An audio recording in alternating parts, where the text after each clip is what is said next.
I'm Nola Leach. I'm the Chief Executive of a Christian organisation called CARE in the United Kingdom. And we have a very experienced panel here to look at some of the questions that you're raising. I think those of us in leadership would all agree that being a leader is not an easy thing. And you have to steer quite a difficult path at times in decisions that we make and how we operate and how actually we lead Christianly, which can be a very, very real challenge. How do we do this in a godly way? Well, we're going to look at some of your questions, and it's a real privilege actually to have a panel here who has a wealth of experience, and I'm sure that for some of you, you will recognise some of them and know just how much experience they have. We have Henrik Kroll, who is a long-term forum partner based in Poland, here in Poland. Engineer by background, I understand, and he runs several radio stations and is the CEO of Deo Recordings Association. He's involved with the evangelistic website jesus.net, and his passion, I'm told, is building cooperation and partnership across denominations. So, welcome.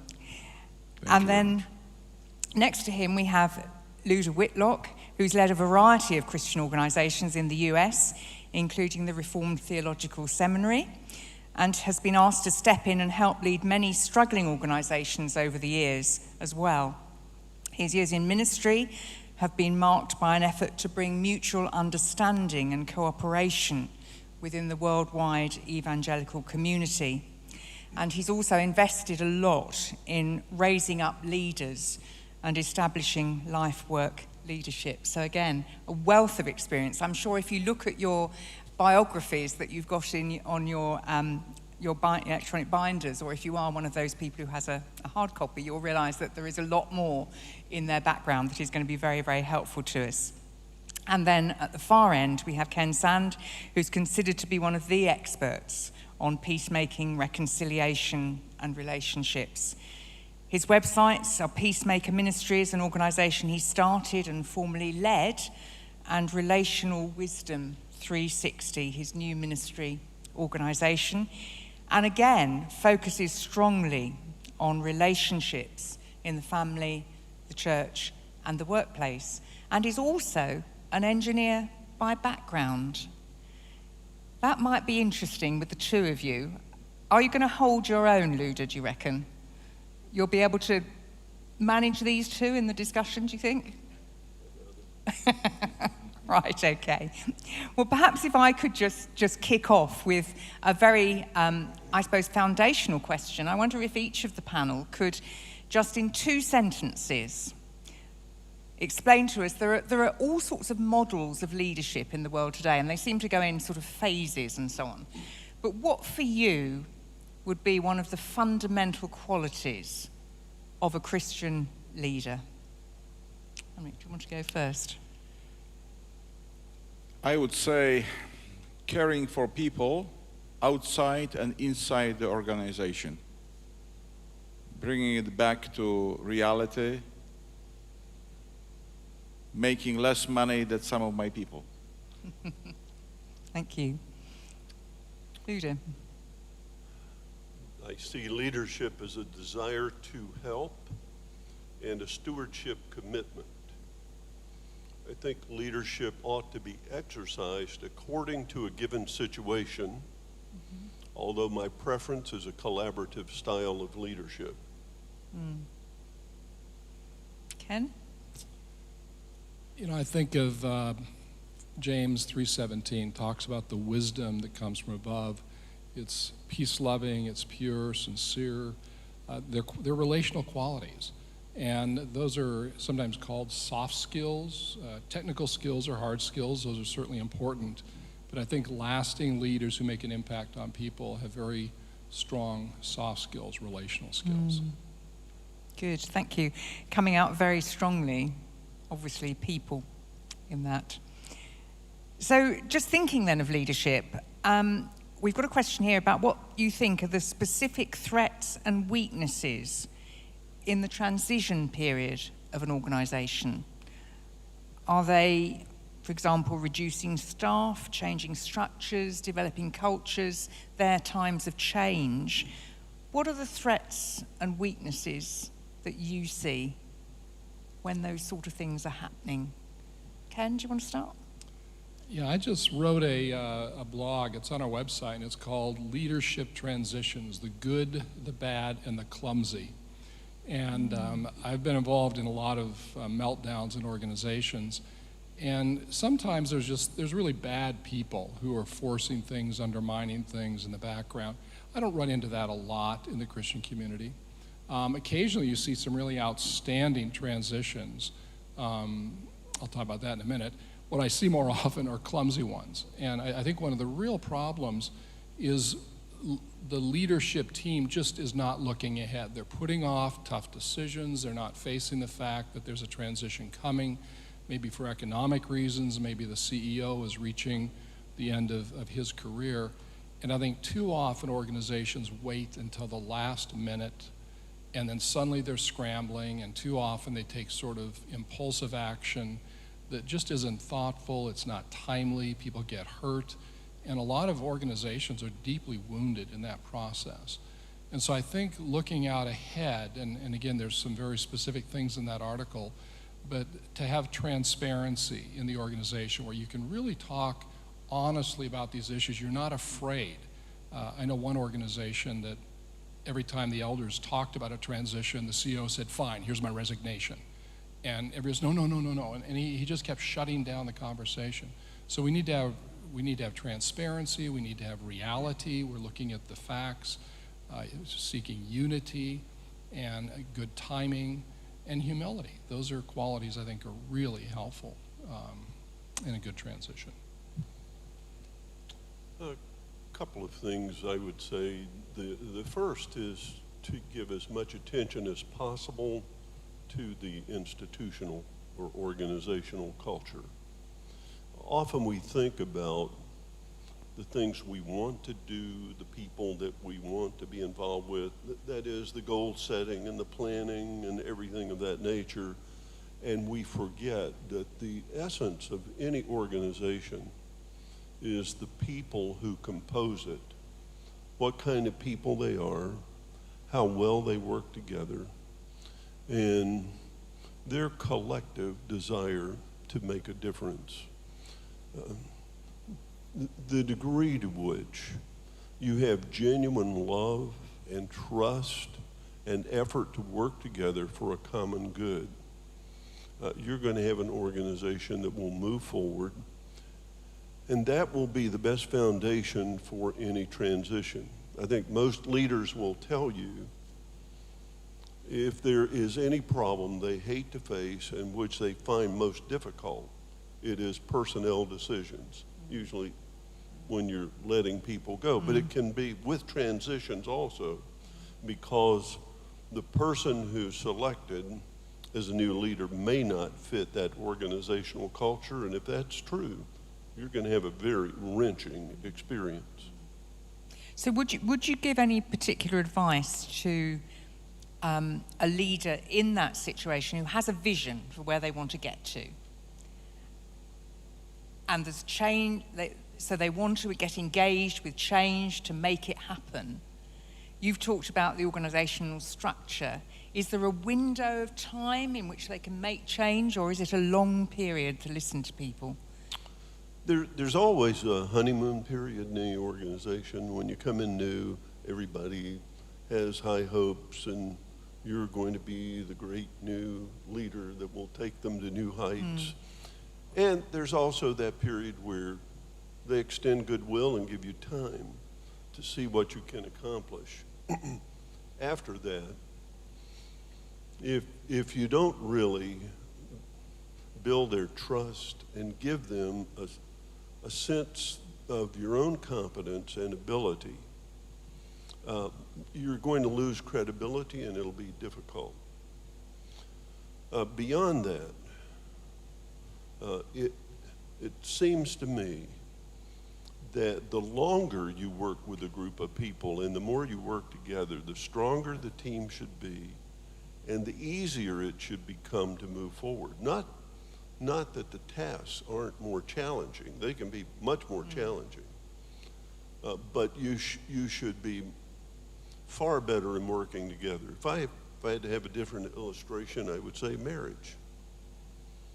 Yeah, when my wife and I got married, it was wonderful. We thought it couldn't get any better. 6 months later, we thought it was better. Well, I've been married 56 years. I won't say we never had a problem, because there were a couple along the way. Actually, not many. But as the years have passed, it has been better and easier for us to understand each other, work together, and accomplish mutual goals. That's what you want in an organization. How do you react? We are living in a time of exceptional acceleration of the world around us. And of course, this requires a great flexibility on the leadership side. So we have two options: to change ourselves, if it's possible, or to let others do our job in a better way.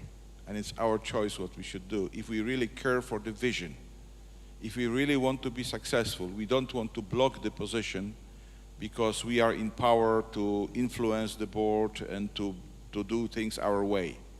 If we really believe in the vision, if we surrender to God, even our position, even our honorable status, then this opens a new way to look and to be very direct with your staff. Of course, it depends very much on the size of the organization. I am from Poland, so our organizations are extremely small, and it's all very family-alike feel.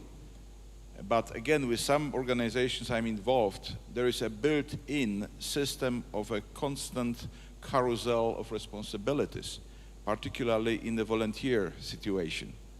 And after a little while, you know who is good in what. And it gets the emotions out of the situation that you must remove somebody from a position that he's not particularly good at into a different one. And an open evaluation, open transparency, but caring for people. Really, they must understand it's nothing personal. They are different gifts, and just serving, because we as a Christian organization should be an example to the world. You know, if we couldn't get along within our organizations, what are we promoting? Our Christian lifestyle? Is it worth copying? So, should we? I get a feel of one or two things behind this question. If we have to let go of staff, for example, what advice would you give about how you do that Christianly?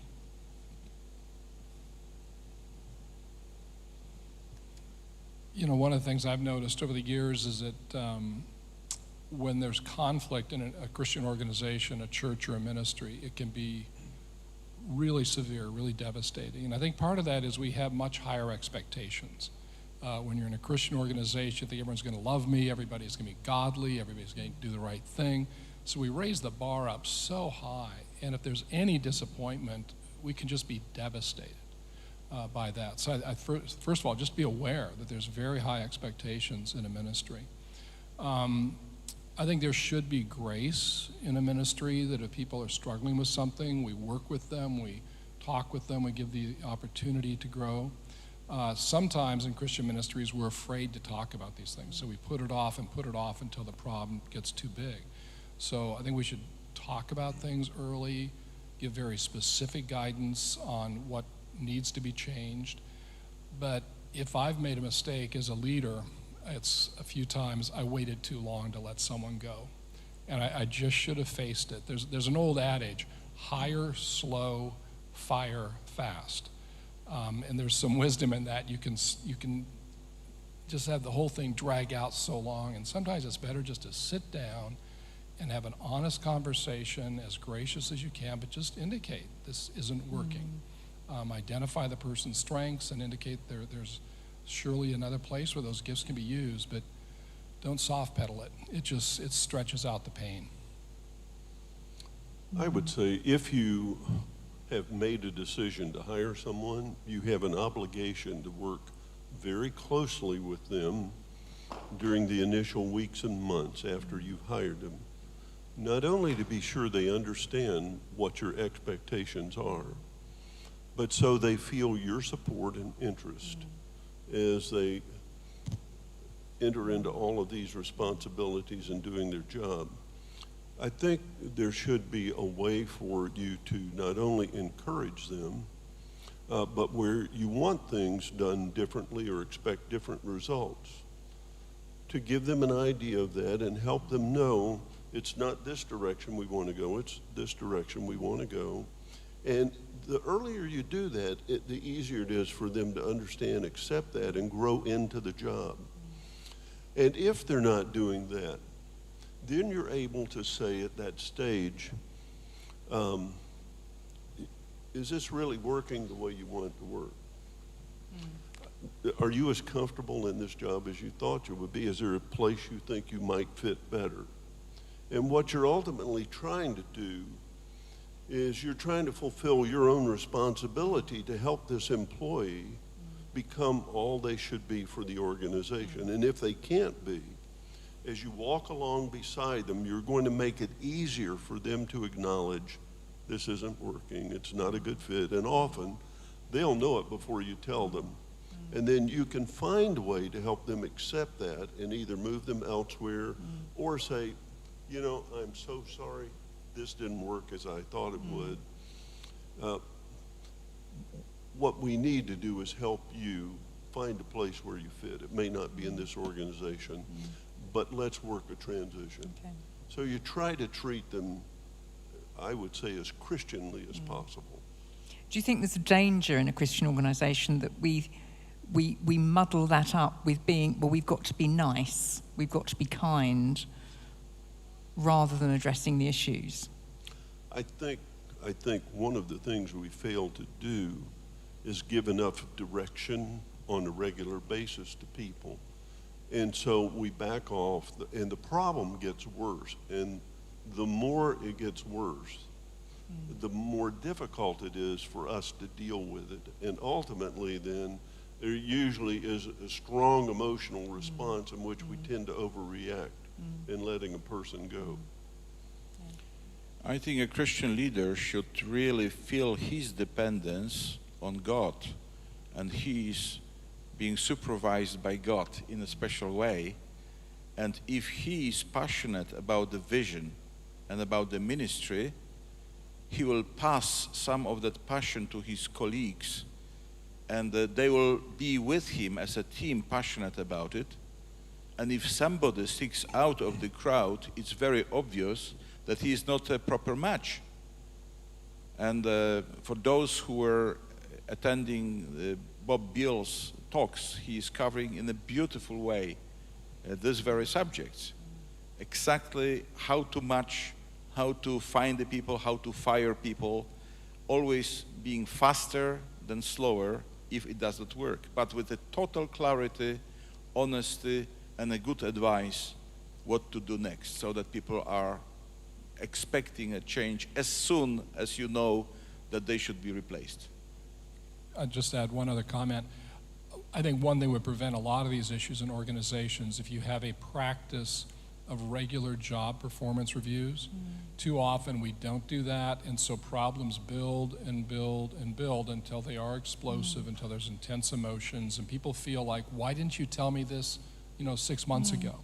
And if there's a practice of just regularly, whether it's annually or every 6 months, sit down, and to do it in a very affirming way is to, first of all, focus, these are your strengths, these are your contributions, here's ways you can even use those things better, so you're focusing on the positive, thinking of Philippians 4:8-9, what's good, true, lovely, excellent. Focus on that, affirm that, and then say, there's one area I'd like to have you grow in the next year. And here's specifically what I'd like to see you do, here's what it would look like. So in the context of a positive JPR, job performance review, there's an area of growth, and they walk out of that room. The goal is they walk out of that room and they're mostly encouraged and they've got a good idea on how they need to grow. And if there are significant issues, they're dealt with when they're small rather than when they become big. if I may Yes, Jim. comment on this, it's absolutely right. And in our part of the world, the whole evaluation process was never conducted. So this is a total novelty. And many organizations, they take it because it's being advised them by some international advisors. And then it becomes a joke. It's another obligation that you must do. You must fill the papers. Nobody ever looks into it. Nobody reads it. But it's done anyway. So there is no point to play a game like that. It really makes sense. It makes sense to define the criteria, to make sure that everyone employee knows what are the expectations, and there are ratings and there are scales given. That's exactly what you mentioned now. But in our part of the world, this is a total novelty, and it will take some time that it will be a natural process and people will be used to it. Yeah, thank you very much. I suppose one of the questions we've got from the floor goes back a stage further, and you've hinted at it actually in what you said, which is, as you reflect on things, what advice would you give about how to find the right people? Because presumably we'd all agree that recruitment and appointment of people is key to avoiding problems further down the line. How do we go about doing that?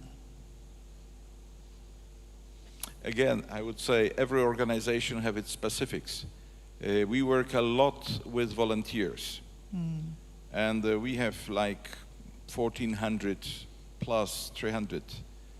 And we see how they react, how they work, how committed they are, how often they are involved.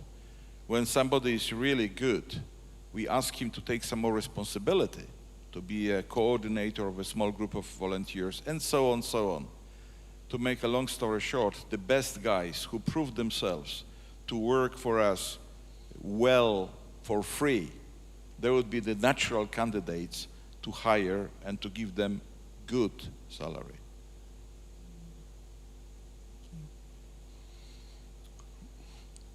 It is so difficult Yeah. to try to find the right person Yeah. to get a good fit. And you do it carefully. Some things I think can help are, one, looking at a person's job performance before they come to you. What have they done? How have they done it? What have been the results? I discovered that there are all kinds of things you can find out about a person, but until you actually meet them, talk to them, see how they behave, put them in different kinds of circumstances, it's hard to make a really good judgment. Even then, you can make a mistake. You look at all these different reviews of people and things they've accomplished, and you think, oh my goodness, they're so wonderful.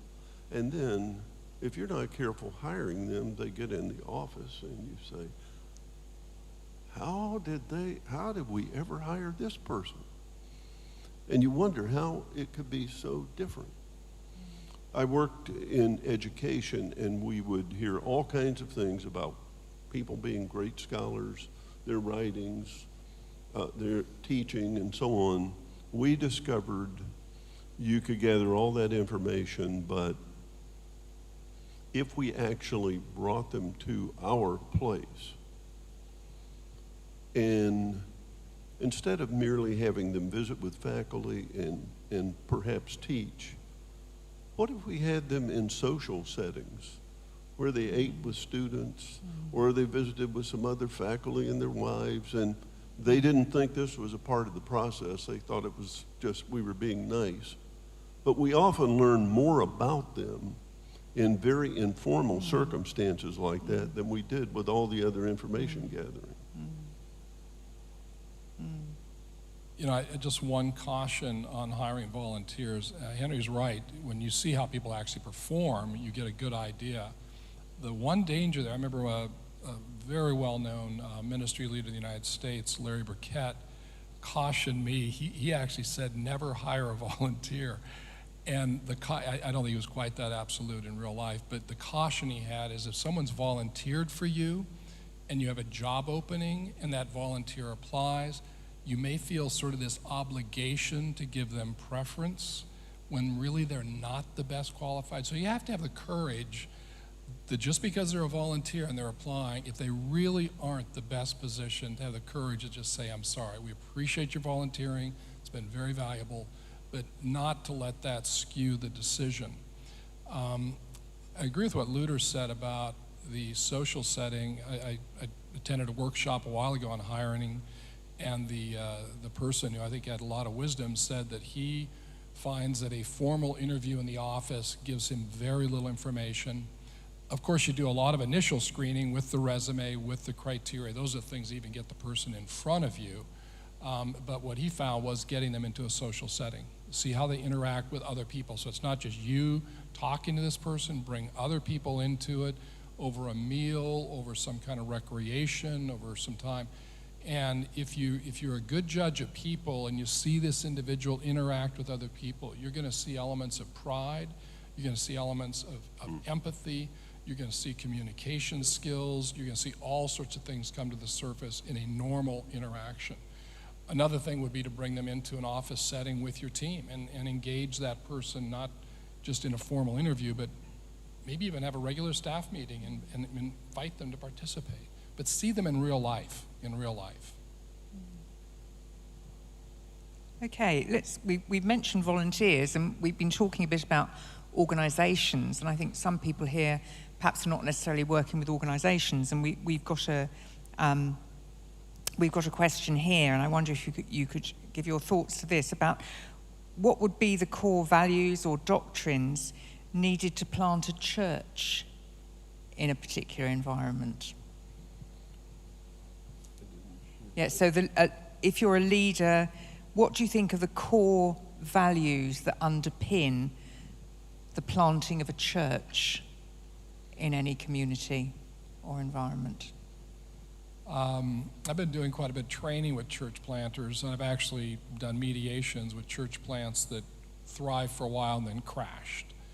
And one of the problems you run into with church planters is that the personality qualities that are sometimes necessary for that initial stage, determination, they can work alone, they have lots of drive, they're like pioneers going into the frontier.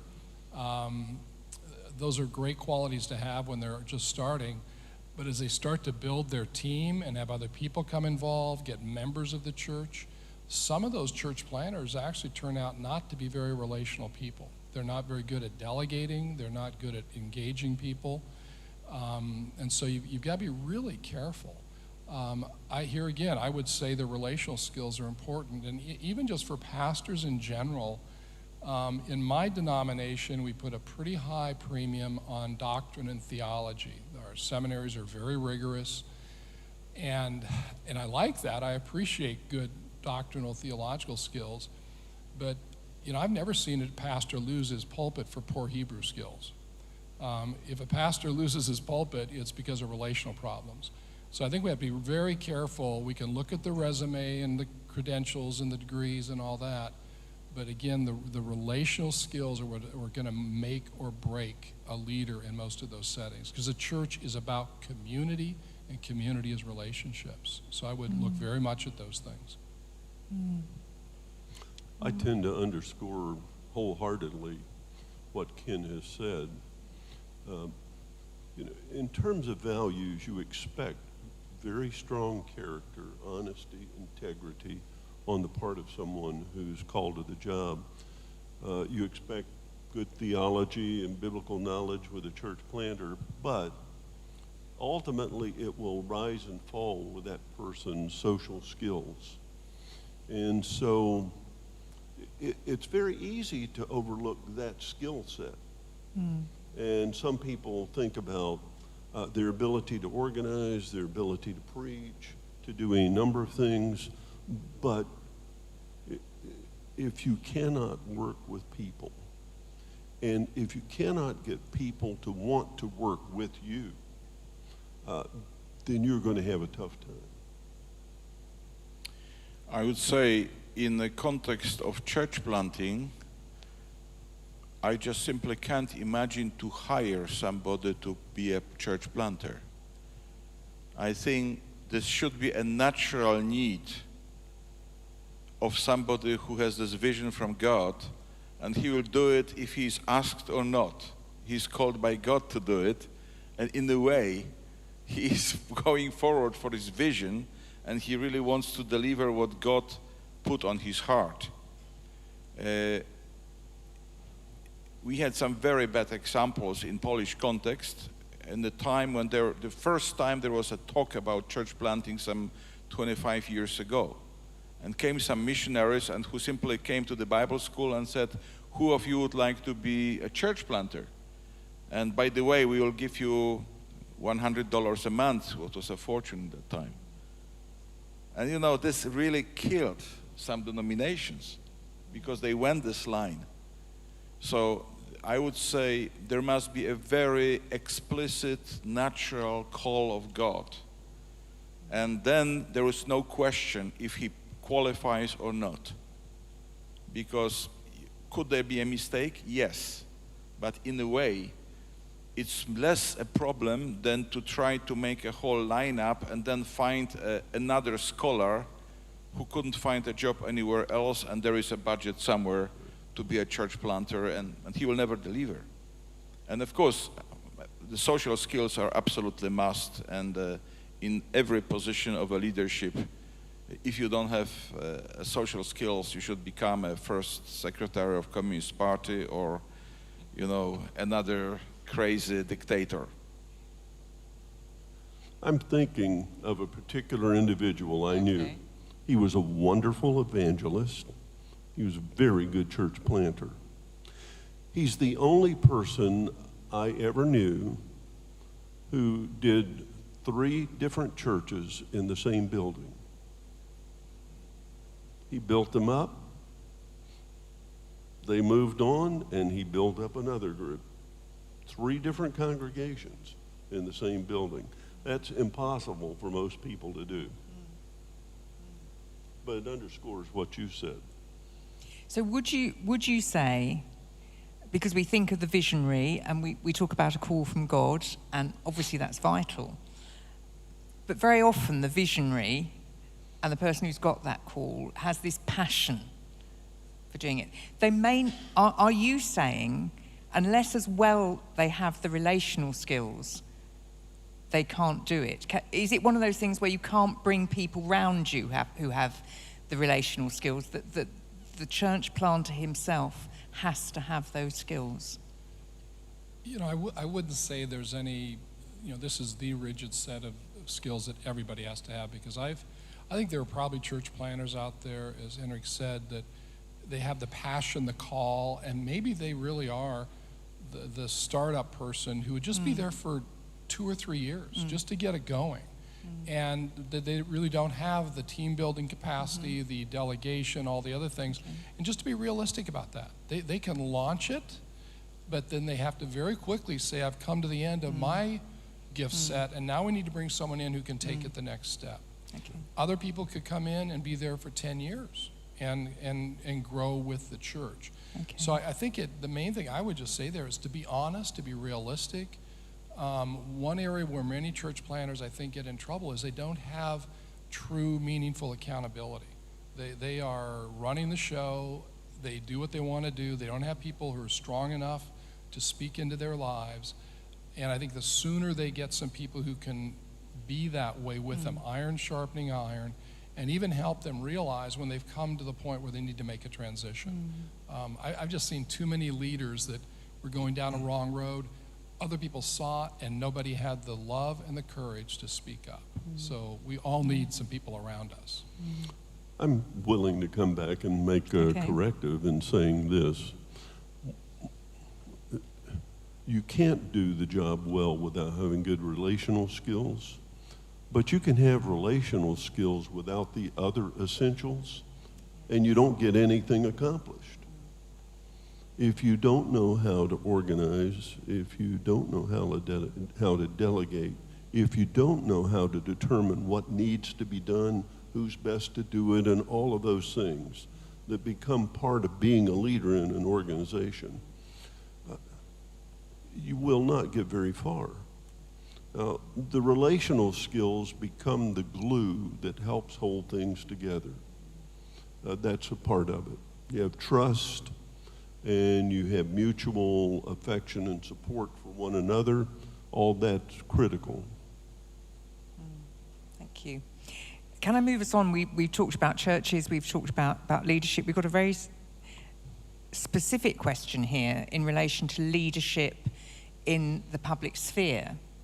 And thinking about, as Christians in Europe, how can we come to a place where we have a defining voice in our culture and society with government and so on? And I'm assuming the person is thinking about what are the qualities that are needed for someone to help Christians to have that voice in society, and what should be our strategy to win the battles on protecting human dignity, freedom, marriage, etc. Anyone like to address that one? Again, it's a tough one. It's a special gift. And God has given us unbelievable potential. We are not aware how much could come out of us. It's shocking sometimes how much could be developed in people. I know personally some people who were very normal citizens, and one of them became Prime Minister of Poland and then became a leader of a European Parliament. And another guy who was even here at ELF, a black Nigerian guy, Dr. Godson, a friend who came over as a missionary of IFES and turned to be the spokesman for evangelicals in Polish Parliament, being at that time the only black person.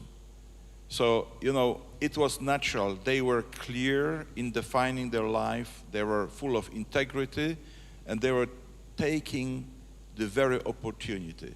In the case of Godson, he was black, and all the liberal media, they just loved him, as long as he didn't start to preach the gospel.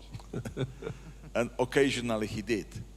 So then everything turned against him and so on, but it's a different story.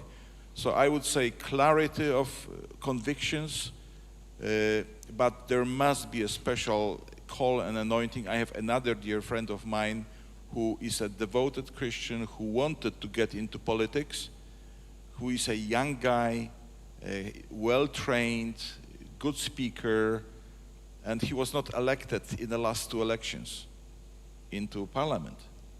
So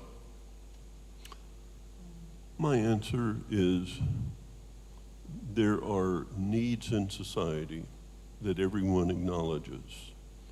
The degree to which Christians can make a very significant positive contribution to meeting those needs and bringing about a better world, a better set of circumstances, is a degree to which they will receive favorable attention. And then they can come to understand it's because of the gospel and our transformation this has occurred. And that's a wonderful way for us to have a witness. I think of the Bible talks about God giving different gifts to different people. And not everybody can do everything. So you might have someone to be a great pastor, a great youth worker, a great businessman, who may not necessarily be the one who's going to be the person speaking into the public arena. I think what we need all over the world, the United States and anywhere that I'm aware of, are to find those people in the church who have the gift, the intellect, the ability to think on their feet, to communicate persuasively, to address others' arguments in a winsome way, and not just be polemical, but to win over their opponents. And we need to pray for God to raise them up. We need to be identifying them when they're young and see that they're getting educated. I think ELF has a lot of opportunities. The people here have been some of the most impressive speakers I've heard in a conference in years. So there's a lot of resources in the body. We need to train these people. They're basically like gladiators, and they need to be trained and supported and stand up and speak the truth with great intelligence and great rigor. We need to pray for those people. And Luigi, you've done quite a bit of work in investing in younger people and looking at are there any guidelines for us about spotting potential leaders from a younger generation and how we invest in them? What would you say? One of the attributes of a good leader is to see and to seize the potential in the people around him. And when I am talking to anybody, my wife is upset with me because she says, you always evaluate. You shouldn't. You just should be relaxed and have a good social time. And you tend to evaluate. But spotting, there are so many gifted people, really gifted people. And allowing them to process, to grow, to get education, courses, conferences. We send a lot of people to different conferences because it allows them to grow, because that's how we grew. Somebody has invested in us, put us some information. In my case, you know, in Poland, there was one brother who was putting in England house parties for young Christians. I was 16 years old, and they were teaching English based on the Bible studies. And this was a leading, moving moment. Like 40–50% of all the Christian leaders in Poland, they were invited by this brother at different times to get this training. And absolutely brilliant idea in those dark days of communism. And when the freedom came, we are hardly the only educated people in the language, in skills, in context. It's a tremendous premium. So we should invest constantly, spot the right people. Of course, one of the challenges is, what if they happen to be your children? Where is the border between nepotism and between, you know, well, of course you love your kids most. They are the dearest to you. But you don't want everybody from the side to say, well, you know, you are really treating them better. So that's a side problem. We will not discuss it because fortunately you didn't bring it to the table.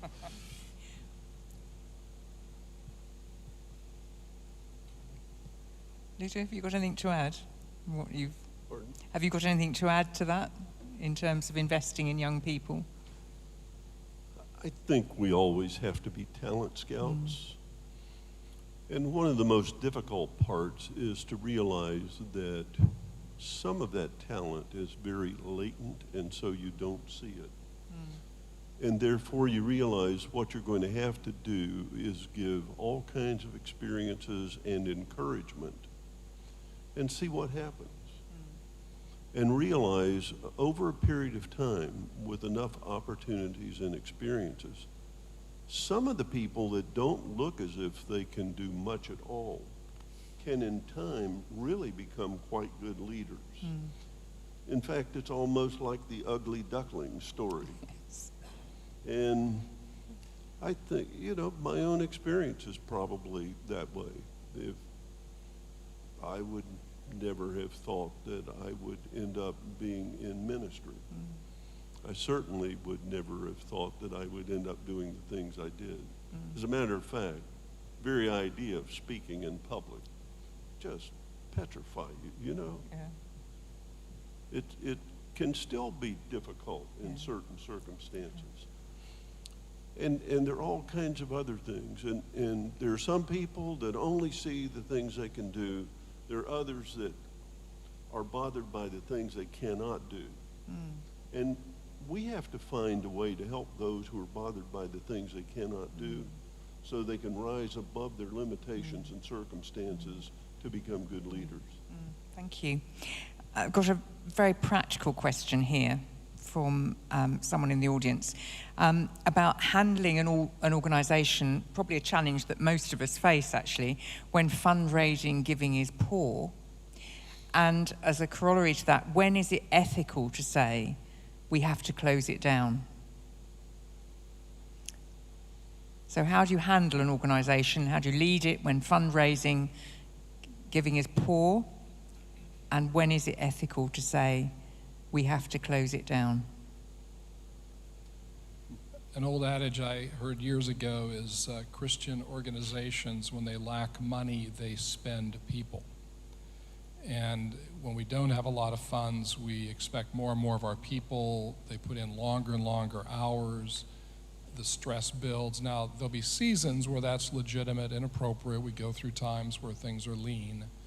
But I think we have to be very cautious, and it's a mistake that I made at times in the ministry I led. So to be realistic, and this is again where you have some objective people helping you, board of directors or whatever. If fundraising is down, you certainly want to say, is there anything we can do? And there's some people who are good leaders in terms of organizationally, writing books, speaking, who are lousy fundraisers. Me. And that wasn't my strength. I did not enjoy raising money. And if that's the case, we need to recognize that, perhaps get training to improve it as much as we can, but then also realize we need to find someone else who has more of a gift in this area. So I think you can try to do what you can within reason to improve that, and sometimes there are things we can do, better messaging, different people, there's a number of things you can do. But once you start seeing that it's not turning around, and maybe the economy, the worldwide recession, things like that, you need to just finally face that. You need to start making those reductions.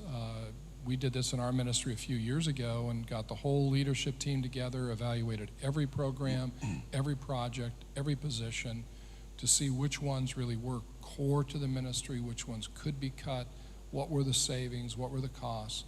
And I was so proud of my leadership team. Everybody put their job on the line. Nobody was arguing that, I'm the one person that's got to stay. Every person in that room was acting with such deep faith and humility. And we then made some very difficult cuts, but they were all behind it. And it was just an honest, prayerful 3-day process. And the idea of shutting something down, I've never been involved in that I've been personally involved, I've been involved mediating them. That's excruciating. It's just excruciating. I don't have an easy answer for it. We tend to linger way too long. It's like a horse that's gotten older and older. You just don't have the heart to put it down, and it suffers. Any other thoughts? Ministries that are not doing well tend to die slowly and painfully. It would be better for someone to come in from the outside and say, this needs to stop right now. And if there are any resources left, let them be directed to a much more productive ministry.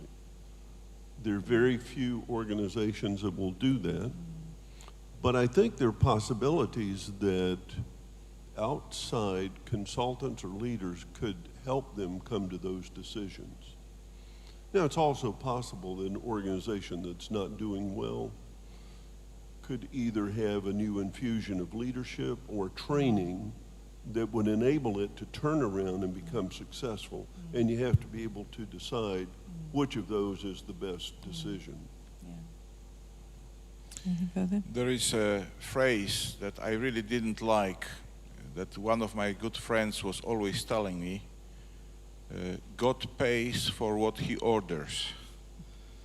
And we are really struggling financially.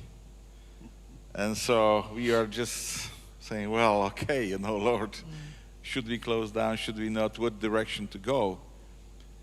I would say, if we need to close down, or if we need to redirect our focus, it's not a failure.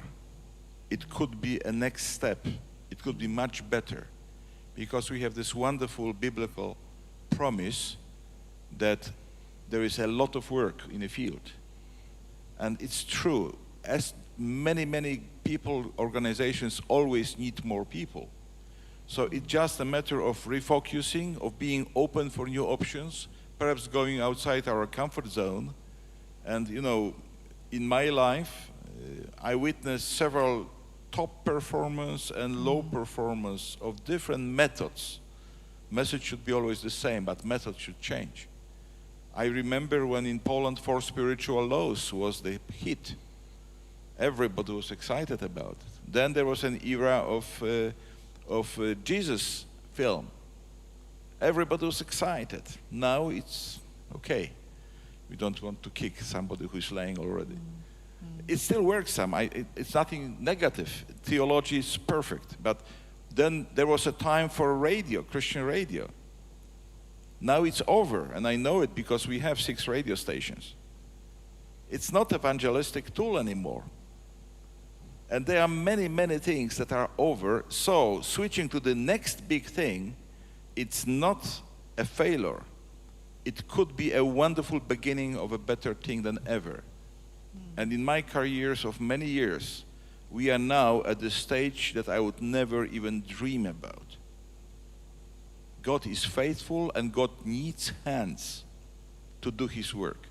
So if we really would give it honestly to Him and be transparent and get people around us, team that shares the same vision, literally God could do much more, even when we change the structure, change the organization, and then suddenly, surprise, surprise, donors wake up. Would you believe that we have more donations from Poland than from America? I'm saying it to give our American brothers a chance to repair it, but you know, it really works like that. If you would tell me 5 years ago, I would say it's absolutely impossible. God can make it. I'd like to reinforce that. I'm assuming if someone's asking that question in the audience, perhaps there's someone here whose ministry is in that struggling position. And I would just say this, I went through a very painful transition a few years ago that I would not have chosen. I went through a time of feeling like I had failed, like it was just the end of the road. And I am now in a position that I absolutely love. I wish it had transitioned 10 years ago. I feel absolutely fulfilled. I'm excited. So if you're in a position right now where you feel like something is coming to an end, what he said is absolutely true. It's probably a new beginning. And just trust God. Jesus said that a sparrow doesn't fall from a tree apart from the Father's will. No person in ministry is going to make a transition except that God is somehow working in it. So be encouraged. Do not be fearful. Just be excited to see what God has for you next. Just final example. A dear friend of mine, founder of a quite sizable Christian organization working mainly in Europe, was fired by his board.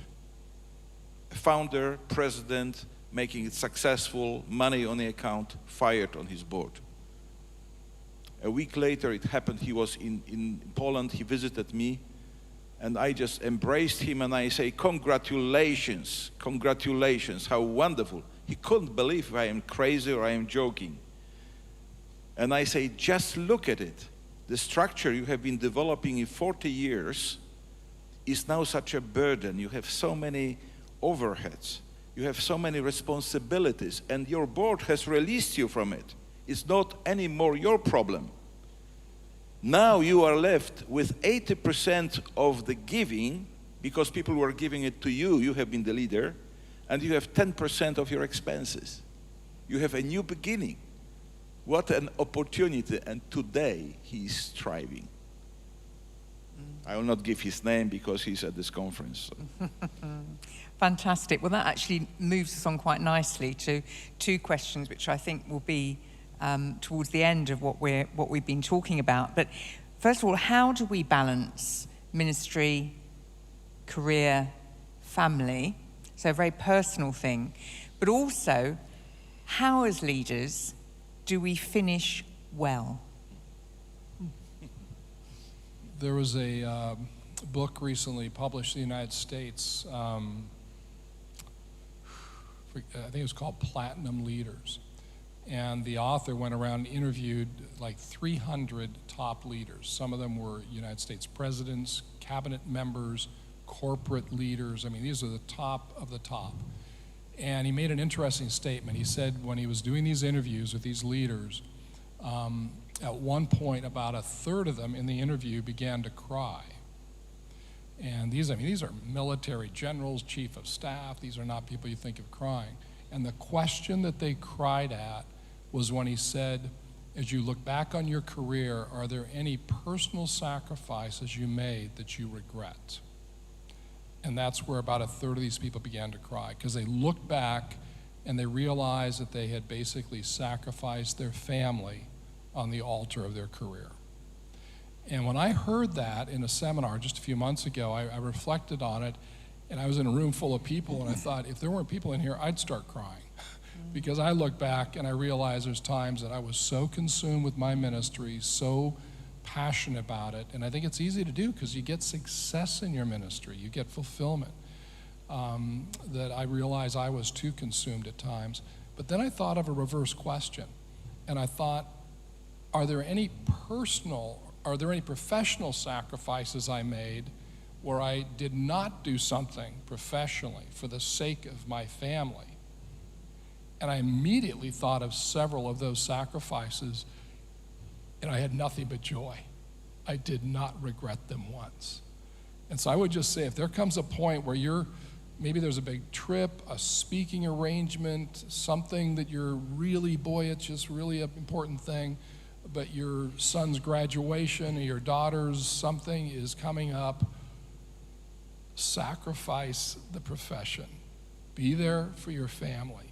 And at the end of your career, when you look back, you will not regret that. A couple of observations. The first is that leadership requires sacrifice. And if you don't love what you do and you aren't willing to sacrifice significantly for it, you cannot expect the results. That always puts a strain on family. One way to compensate for that is to work very hard early in your marriage to build the strongest possible relationship, mutual understanding and mutual support, and nurture that as the years pass. Sometimes that's neglected early on. And then when legitimate pressures arise later, the marriage cannot stand the test. I'm convinced if you build your marriage the right way early, and if you discuss the things that have to be done, and there's mutual understanding and support, in spite of the sacrifice, it can work out well. I would say I've seen a number of instances where that's true, but for myself, the last 12 years I spent in one particular job, I was gone 3 weeks every month plus weekends. Now that was a huge sacrifice. I look back and I realize that was a huge sacrifice. I don't know that it was appreciated by the organization I served. But I didn't do it for that reason. I did it for the Lord and because I believed in what we were doing. My wife and I were involved in that together, and we both believed in it. And she was supportive of what I was doing. If she hadn't been, it would not have been possible.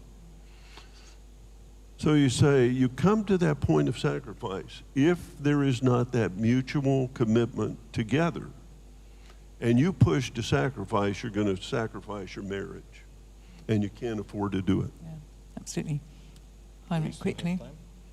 Yeah, very quickly. Do you want to? Just recently, not long ago, a month ago, we had our 30th anniversary with my wife of wedding, and a natural question came up, is there anything you would like to change? And my wife said, no, I'm happy with what this was. And she asked me if I would have liked to change. I thought a little bit, and I said, yes, there's one thing I would like to change. Instead of 3, I would like to have 6 children. Because I love our kids. They are wonderful. And I wish we could have it, but there is nothing because of living together in the ministry. And this is a freedom of being in it. Thank you. Yeah, thank you very, very much, gentlemen. And I think what has come out very strongly from what we've been talking about this afternoon, hasn't it, is the whole area of relationship. We shouldn't be surprised whether we're talking about the relationships with those who we work with, whether it's the relationships with our family, and primarily, of course, our relationships with our Father, with God.